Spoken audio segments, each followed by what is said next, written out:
Chers compatriotes, chers amis, je pense que vous êtes nombreux à nous suivre la Minute Oyo, partout, dans Mokili Mobimba, dans Congo, vous avez la biso na Mputo, vous avez la biso na Mukambo, à Kambov, vous avez la biso na Kasai Oriental, Kasai Occidental, vous avez la biso na Niabi, vous avez la biso na Muchacha, vous avez la biso na Sandoa, à Bakongo, vous avez la biso na Kipushi, à Sumbalesa.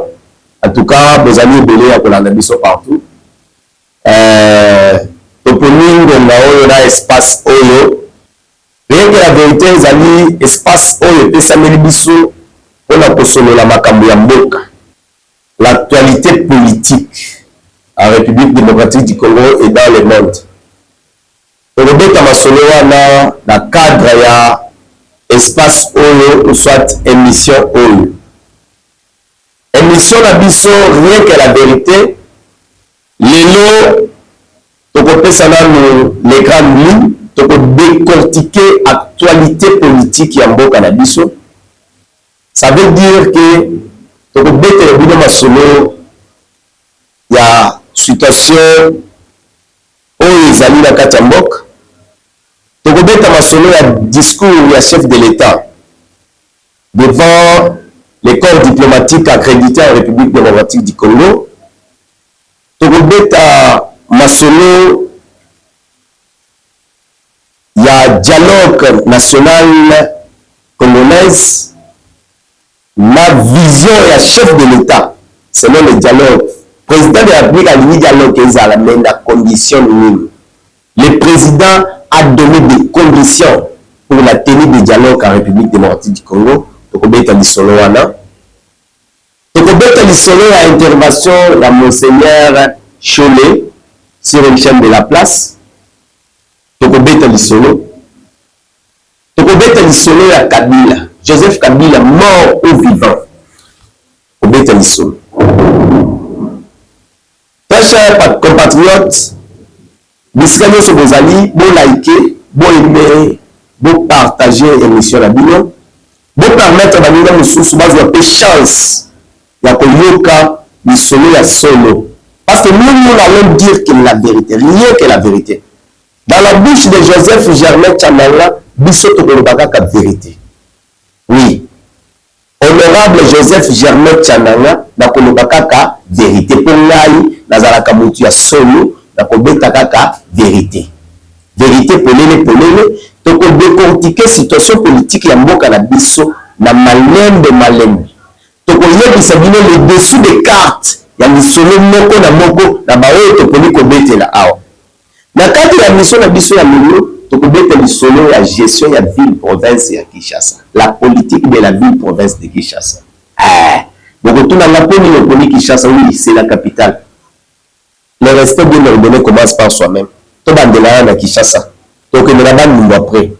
Donc il y a un Congo après. Na Kasai kuna tokokoma.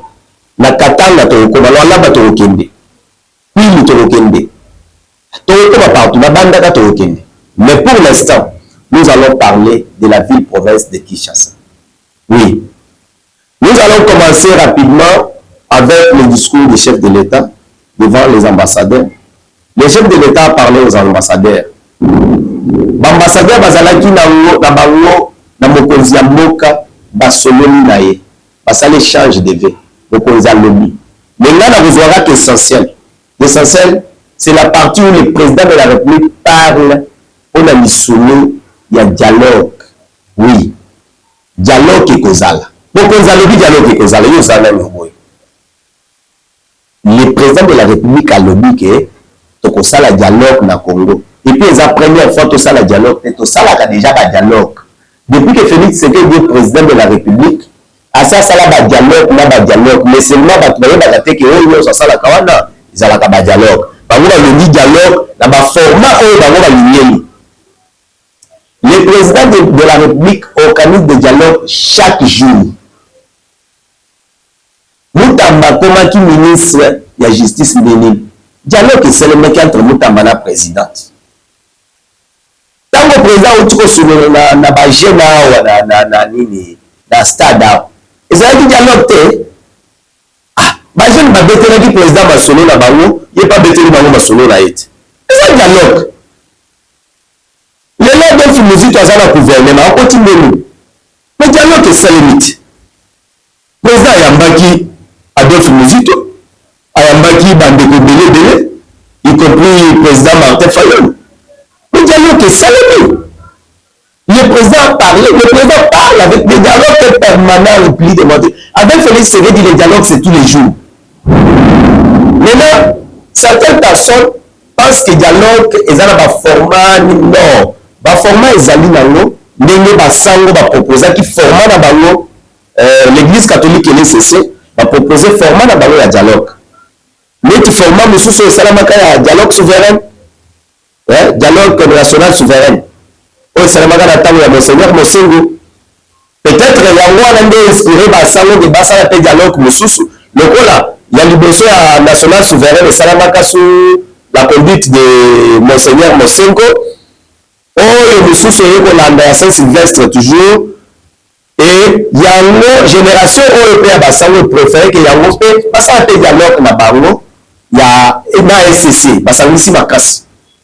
Ce n'est pas une mauvaise chose. Les Congolais doivent se parler entre eux pour le juste milieu pour le peuple congolais à se retrouver. Mais le chef de l'État a parlé. Il a dit des choses très importantes. Au lieu de se dire que les Congolais sont aïeba. Parce que le monde est un chef à Zoloba. Mais il doit comprendre la chef. Chef de l'État le Biboy. Dialogue éco-salem. Mais éco-salem na Congo. La République démocratique du Congo. Donc ça, le dialogue na San City. Est-ce que déjà il y a un espace là? Le président dit ceci. Tous ces langues congolais, on n'est pas obligé d'aller à San City pour aller parler. On n'est pas obligé d'aller à Angola pour aller parler. On n'est pas obligé d'aller au Burundi pour aller parler. On n'est pas obligé d'aller aux États-Unis pour aller parler. Nous parlons entre Congolais au Congo. C'est ce que le chef a dit. Le dialogue va se tenir sur les sols congolais. Parce que pendant que il n'a pas de Congolais. Peut-être que les Congolais vont la balabala que non. Et là, on va ça les adultes. Il y a la télévision du Banda. Mon cause, partout on a touché à des abonnés. De changer format. Oui. Le dialogue va se faire sur les sols congolais. Ceux qui sont à Lubumbashi, mais na Congo. Ceux qui sont à Kinshasa, na Congo. Ceux qui sont à Bujimaï, tout ça à Bujimaï. Ceux qui sont à Mpoto, tout qui sont à dialogue na Mpoto. Ceux qui sont à Mukambo, tout qui sont à dialogue na Mukambo. Na Muenda, tout ça à dialogue na Muenda. Mais ça va se faire sur les sols congolais. Dialogue na Sando, oui, dialogue na Sando na Sando. Na Sanzete, Sando, tout ça le dialogue na Sanzete. Mais seulement, le dialogue va se tenir sur les sols congolais.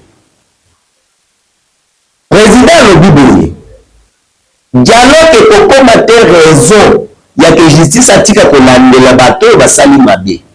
Parce que vous n'êtes pas sans savoir qu'aujourd'hui, bateau belé va poursuivre la justice pour des infractions qu'il va commettre contre la République. Très cher peuple congolais, tous à la bateau. Nous tombons de Kodayo. Le nom d'un dialogue tel qu'il soit. Batikaye, Bassam Sayete, mais le Koufa, Yozan espace. C'est le nom du pauvre qui est de Kodayo, tout ça, le dialogue, monsieur. Non. Président Lobi, dialogue, et que ça la raison qu'il y a que téléviser, mais ça la justice. La justice va continuer à faire son travail. Dialogue, et que tel militaire Mibeko international, les lois internationales, Mibeko international, et Kokende, dialogue et Kokende, l'encontre à Mibeko Wanate. Vous avez violé les lois internationales, vous allez payer. Bissoba Moussou, tous à la carte à souffrir, n'a pas sur autoponataire. Oui. Constitution toujours pour faire là biso to zala kate mo ko ba rédiger yango ba to rédiger constitution c'est Jean-Pierre Bemba, Joseph Kabila, Azarias Rubera, Yero Kabila Mbasi ba rédiger constitution na bango na San City na ba to bango ba rebelle ba nyos. Je Jean-Pierre Bemba rebelle. Oui, Jean-Pierre Bemba ça rebelle. On est comme nous dans son côté. Papa Jean-Pierre Bemba azalaka rebelle. Comment loi oui, P rebelle. Oh, Moussousso, Denis c'est ça rebelle. Oh, je connais le Congo rebelle. Vous êtes des rebelles. Vous sangani dans Sun City. Vous bénissez le biso de la Bible et de Benga constitution. Mais constitution la Bible vous opposez ce peuple congolais constitution la Bible mais non pour respecter à noter. Toi personne sur les 4 heures salaki opposa bato ba bunda na mbeko oyo mi parler déjà bazanga zamba bazobundisa biso bazoboma congolais baposa ni constitution oyo c'est biso bato sina constitution mais totikala to respecter constitution bango bato basala constitution babundisa biso na zamba. Joseph Kabila za na zamba azali sur le aza na zamba yewota bulai no basi asa kufa laissez le mutatikala azo défendre aussi ça Jean-Pierre Bemba na gouvernement. Mais le reste oyo baza na zamba siko biso nde baumbu na bino totikala tofandi la constitution ya bino to respecter. Non, nous devons changer cette histoire de constitution. Moi nous avons par parenthèse beaucoup de football. Cette constitution doit être changée. Félix Tshisekedi, président de la République, laissez le président. S'il vous plaît, mon président. Surtout que le peuple congolais héritage, au salut, vous savez belé. Vous savez comment vous avez souffert pour atteindre les objectifs aux Alakata Rubunda Wessing. Vous savez le combat que vous avez rencontré. Vous avez dit tout manière sur nous. Vous avez dit que vous combien de fois vous avez été tenté d'être tué? Combien de fois des attentats? Combien de Zubunda Basala Yamabe? Combien de signa yango, batoyo bavalida yango, lelo, 3 bazate, 2 bazana zamba, bango ba violer constitution na bango.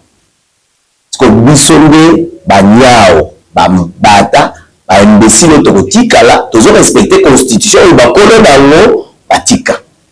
Le on va que la cadre de l'émission biso tokolo bakaka vérité. Et ya ko dimate tité na zone ba lokola chako. Ko bino ko mona la moto so zone ba mingi, ça zone ba tokola chako. Tozo buka toyeba banane ba signer constitution la 2002.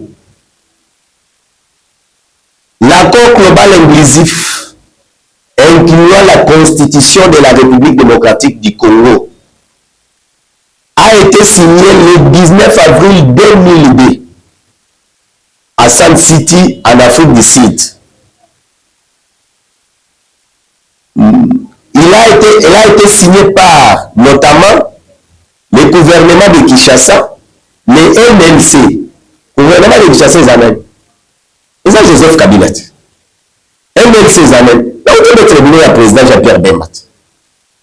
Le RCD la bête il sera Azaria Soubewa. Non, l'opposition RCD comme.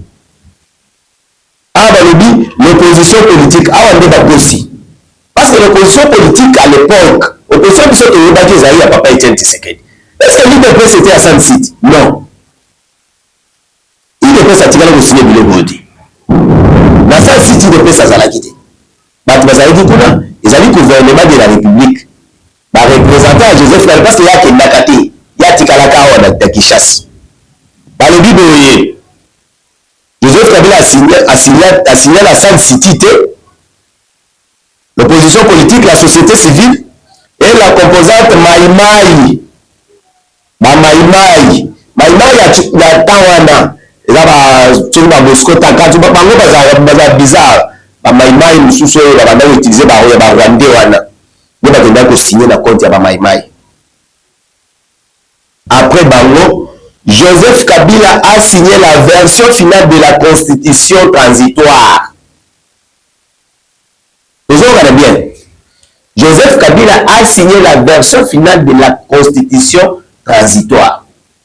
Cette constitution, nous avons signé encore promulgué, c'est Joseph Kabila Kabani. Et aujourd'hui, la personne qui a signé la constitution, qui nous a opposé cette constitution, a signé a promulgué est comme opposable à tout le monde, parce que je me rappelle bien en 2006, Papa Etienne Tshisekedi, paix à son âme, a Ebisaka Biso, Tokende ko s'enrôler. Et en 2001, tout s'enrôler. Ce qui a fait que tant que le référendum est, moyen tokende koloba non ezalaka te. L'épée à bateau balobaka oui wana oyo bato ya Kabila balobaka oui bango nde balekisaka constitution oyo bato ya Kabila bato ya Zaria Surubelo na bato ya MLC. Peuple congolais na opposition politique tozali wapi na kati ya lisolo ya document oyo. Aujourd'hui nous sommes là face à une constitution oyo ezali conçue pour maintenir biso à genoux. Et aujourd'hui, dans notre propre pays, nous avons constaté que nous avons une constitution. C'est comme si nous nous battons sur un terrain ennemi. Parce que bango va dire que piège nous c'est ça la constitution la bango, ba petit ko baluke le biso à n'importe quel moment. D'où monsieur le président de la République, Sunga peuple congolais, mettez votre énergie avec tous les patriotes pour changer la constitution. Tout ça la constitution. Ezali ya biso ya mboka na biso. Comment des rebelles peuvent établir un document fondamental ya mboka biso to bando? Parce que ce sont des rebelles. Tous les quatre sont des rebelles. Joseph Kabila, ancien rebelle. Yero Diabouloua Ndombasi, ancien rebelle à Yakina Musée. Musée Laurent Désiré rebelle, oui. Musée Laurent Désiré c'est un rebelle. Rebelle, Ayena Yero Diabouloua Ndombasi. Joseph Kabila, Ayena soi-disant papa Naye, Musée Laurent rebelle Kadoko. Tolinoa na musée na Joseph Kabila, Tokei, et pas ya président Jean-Pierre Bemba, rebelle, Ayena MLC. Azaria Surubert, rebelle, Ayena RCD. Et ce sont ces gens-là qui nous ont opposé la constitution actuelle. Comme ça, eux sont dans la forêt en train de tuer les paisibles citoyens, les peuples congolais, eux vont respecter la constitution, bango basalela bango. Eux ils que mutokoki ko pouvoir na mandukité. Eux la constitution ils que pouvoir désormais dans mboka ya Congo il faut que le cas n'avoir à élection. Bango nde bayebise biso bongo bango nde basinya bongo bayebise biso tondimela yango biso tondimeli yango mona IDPS pendant 37 ans atikala kokende na ye na bitumba te atikala kozwa binduki te. C'est parce que IDPS ayokelaki constitution baopposaki ye lelo IDPS na pouvoir bakola constitution batomoli constitution na bango. Très cher Congolais président Lobi, nous devons respecter les lois de la République dans le cadre de dialogue. Oui,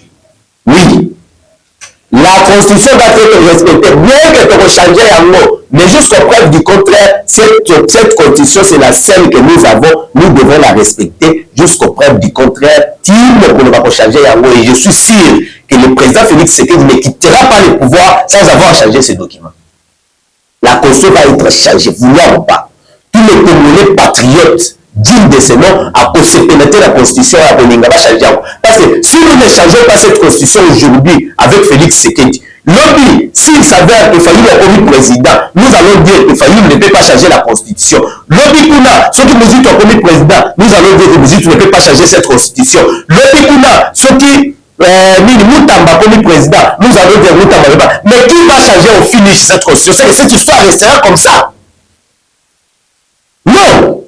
Nous allons changer cette constitution et produire une constitution adaptée à notre situation. Parce que nous venons de vivre un calvaire en République démocratique du Congo. Aujourd'hui, pour que Félix puisse construire ce pays, le pays qu'il est en train de faire, regardez le nombre de combats où la Sanakatia a mené. Sur tous les fronts. Félix est en guerre sur tous les fronts, s'il vous plaît. Parce que le peuple congolais a trouvé normal. Parce que la fin du mois, il y a des fonctionnaires, des soldats, des policiers. Il y a des Zéla, des Zambo, des universités, des aérodromes, des aéroports, des. Mais vous devez savoir que la guerre qui nous est imposée par les Rwandais, ils ont coûté énormément au trésor public. Adapté parce que vous avez vous-même vu le secrétaire des Nations Unies a mis la télévision à lobby que M23 baza mieux armé que les Nations Unies. Mais aujourd'hui, pour que nous puissions résister à une force qui est mieux armée que le monde entier, qu'est-ce qu'il a fallu à la République? Combien nous avons de débourser en termes d'armes, en termes de milliards de dollars. Si ce n'était pas Félix Tshisekedi, je ne pense même pas que attendre les gens, 17 ans, 27 ans de paiement à fonctionnaires à l'État, les policiers, les militaires, et tous les civils sont des militaires, toujours une machette. Oui. Mais grâce à la diplomatie à distance du président de la République, nous avons que nous battons avec les Rwandais qui a fini par dire ouvertement que non, c'est moi qui me bats au Congo. Congolais. Ah, sérieusement. Hier, c'était une guerre entre les Congolais. Nanga, un ancien président de la CENI, frustré, accueilli, Nicolas Bakare Niyenaye, les lois de Bondissambok. Je ne sais pas si ceux qui ont dit Bakare Niye, il n'y a pas besoin de sa vie à bateau à la fauché. Oui, c'est une question qu'on doit lui poser. L'autre va dire que c'est les carrés miniers. Lui va nous retourner parce que moi j'ai perdu 4 de mes frères. L'Est. Mes frères militaires sont morts là-bas. 4. Mais la besoin de c'est le biso à la biso. Et les gens qui disent que ça on là-bas c'est besoin de baquer. Bon ça la dialogue nanga pour décrisper beaucoup de ces locaux là beaucoup c'est. Ça veut dire que moi aussi hier je vais prendre des armes contre la République pour ça le dialogue. Mais c'est ça la logique. Dialogue inclusif au chef de l'État, ça n'a qu'à Koloba, c'est clair. Inclusivité à dialogue au Bazoloba, parce que lorsque nous allons parler, nous n'allons pas parler avec Nang, nous n'allons pas parler avec les Kabila Joseph, nous allons parler avec les PPRD ou l'FCC. Non! Nous allons changer cette constitution et produire une constitution adaptée à notre situation. Parce que nous venons de vivre un calvaire en République démocratique du Congo. Aujourd'hui, pour que Félix puisse construire ce pays, le pays qu'il est en train de faire, regardez le nombre de combats où la Zanakatia a mené. Sur tous les fronts. Félix est en guerre sur tous les fronts, s'il vous plaît. Parce que le peuple congolais a trouvé normal, parce qu'il y a fait du foutu fonctionnaire, foutu soldat, foutu policier. Il y a batoni bazango, batoni ba université, batoni ba aérodrome, batoni ba aéroport, batoni ba aéroport. Mais vous devez savoir que la guerre qui nous est imposée par les Rwandais, ils ont coûté énormément au trésor public. Quand on a batoni, quand on a minute, ils ont adapté parce que vous avez vous-même vu le secrétaire des Nations Unies a mis la télévision à lobby que M23 baza mieux armé que les Nations Unies. Mais aujourd'hui, pour que nous puissions résister à une force qui est mieux armée que le monde entier, qu'est-ce qu'il a fallu à la République européenne? Combien nous avons déboursé en termes d'armes, en termes de milliards de dollars? Si ce n'était pas Félix Tshisekedi, je ne pense même pas que attendre les gens, 17 ans, 27 ans de paiement à fonctionnaires à l'État, les policiers, les militaires, et tous les civils sont des militaires, toujours une machette. Oui. Mais grâce à la diplomatie à distance du président de la République, nous nous battons avec les Rwandais qui a fini par dire ouvertement que non, c'est moi qui me bats au Congo. Congolais. Ah, sérieusement. Hier, c'était une guerre entre les Congolais. Nanga, un ancien président de la CENI, frustré, accueilli, Nicolas Bakare Niyenaye, les lois de Bondissambok. Je ne sais pas si ceux qui ont dit Bakare Niye, il n'y a pas besoin de sa vie à bateau à la fauché. Oui, c'est une question qu'on doit lui poser. L'autre va dire que c'est les carrés miniers. Lui va nous retourner parce que moi j'ai perdu 4 de mes frères. L'Est. Mes frères militaires sont morts là-bas. 4. Mais la besoin de c'est le biso à la biso. Et les gens qui disent que ça on là-bas c'est besoin de baquer. Bon ça la dialogue nanga pour décrisper beaucoup de ces locaux là beaucoup c'est. Ça veut dire que moi aussi hier je vais prendre des armes contre la République pour ça le dialogue. Mais c'est ça la logique. Dialogue inclusif au chef de l'État, ça n'a qu'à Koloba, c'est clair. Inclusivité à dialogue au Bazoloba, parce que lorsque nous allons parler, nous n'allons pas parler avec Nang, nous n'allons pas parler avec les Kabila Joseph, nous allons parler avec les PPRD ou l'FCC. FCC est égal à Kabila D. Non. FCC est plateforme politique va déléguer là-haut. Ce n'est pas Joseph Kabila. Parce que ceux qui ont Joseph Kabila est un criminel condamné par la justice militaire. Là, ce n'est pas des dialogues comme ça, la voté, bisous, oui. Dialogue, si tu ressens la dialogue, la FCC, plateforme politique, et puis jusqu'à là, on va former la voté. Tout le ministère de l'Intérieur a décidé qu'il va participer à sa décision. Il y a un candidat qui a là-bas. Du moment que dans le forum, nazo bandela lisusu. Nazo lo baboye. Ce qui est commis, dialogue wana. Ce qui est sala yango na Joseph Kabila, un criminel condamné par la justice militaire. Biso peto ko boya ko yana dialogue. C'est que inclusivité wana tozoluka et ko zala te dialogue et ko salemate. Bon le dialogue qui fait à l'inclusif. Ils ont unité nationale. L'unité nationale, ce qui, les locaux ont unité nationale, il y a que tu as un dialogue, na Corneille Nanga. Un criminel condamné par la justice. Parce que nous ne pouvons pas nous asseoir avec des criminels. À moins que vous ayez dit que nous sommes en prison, vous avez un dialogue. Là, d'accord. Mais ce que c'est un dialogue, parce que les locaux ont un dialogue, on a le sens que vous avez un kakame. Awana nazo frôler mo muke. Nazo kima muke côté ya basango. So ki bakenda okutana na gagame, sango na ba SCC. So bakenda okutana na gagame po ya pe kokota na dialogue na biso na yebité. Wana ba ko répondre mais na yoki déjà monseigneur Cholé na chaîne moko alobi bakendaki na politique wana te. Mais bakendaki na Goma ko benga nanga po ya na dialogue. Oh, nanga za na dialogue na ye na doa na gouvernement. Bazo sala dialogue na bango. Dialogue ya bananga eza na doa. Bazo sakana na dialogue oyo ya bango oyo kopesa bango oyo bango bazoluka na zamba. Eza na doa. Dialogue oyo tozoluka eza dialogue inclusif ya ba Congolais. Ça veut dire que ceux qui aiment 23 ko ya na yebita ko ya na format nini mais za M23 oyo ya tomona nanga te tomona bisimo te tomona bato bazo bomba bande ko na biso na Goma te.